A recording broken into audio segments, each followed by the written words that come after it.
ఆది కేశవులు గౌరీ ఇద్దరు కూడా సిటీకి వస్తారు. అలా బస్ స్టాప్లో కూర్చొని ఉండగా ఆది కేశవులకి కళ్ళు తిరిగినట్టుగా అనిపించి గుండెల్లో కాస్త నొప్పిగా అనిపిస్తుంది. ఇక ఆ టైంలో గౌరీ పక్కకు వెళ్ళడంతో బుర్కాలో ఉన్న కనక మహాలక్ష్మి ఆది కేశవుల దగ్గరికి వచ్చి అయ్యో ఏమైందండి అంటూ ఇక అతనికి వాటర్ తాగిస్తూ ఉంటుంది. తర్వాత గౌరీ అక్కడికి వచ్చి అయ్యో ఏమైందమ్మా అని చెప్పి అడుగుతూ ఉంటే ఏం లేదులే గౌరీ, నీరసానికి కాస్త కళ్ళు తిరిగినట్టుగా అనిపించింది అంతే అని చెప్పి ఆది కేశవులు అంటూ ఉంటాడు. తర్వాత లక్ష్మి పక్కకు వచ్చి విహారీ దగ్గరికి వస్తుంది.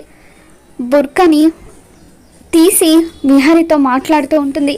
అటువైపుగా సహస్ర కారులో వెళ్తూ విహారీని లక్ష్మిని చూసి ఆగుతుంది.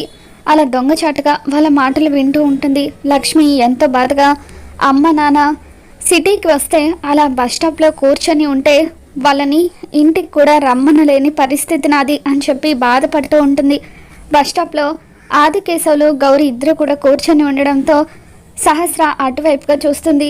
వీళ్ళు ఆది కేశవులు గౌరీ కదా, మరి తను వాళ్ళ అమ్మ నాన్నల గురించి మాట్లాడుతుందేంటి అంటే ఆది కేశవులే లక్ష్మి వాళ్ళ నాన్న అన్నమాట.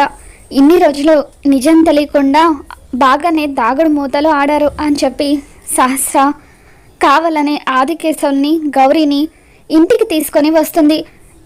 విహారీ గుమ్మం దగ్గర నిలబడి బయటికి చూస్తూ ఉంటాడు. కారులో నుండి ఆది కేశవులు దిగడంతో విహారీ ఒక్కసారిగా షాక్ అవుతూ కంగారు పడిపోతూ అక్కడున్న డోర్ వెనకాల దాక్కొని చూస్తూ ఉంటాడు. మరి రాబోతున్న ఎపిసోడ్లో ఏం జరగబోతుందో మళ్ళీ మన ఛానల్లో తెలుసుకుందాం. ఈ వీడియో మీకు నచ్చినట్లయితే తప్పకుండా లైక్ చేయండి.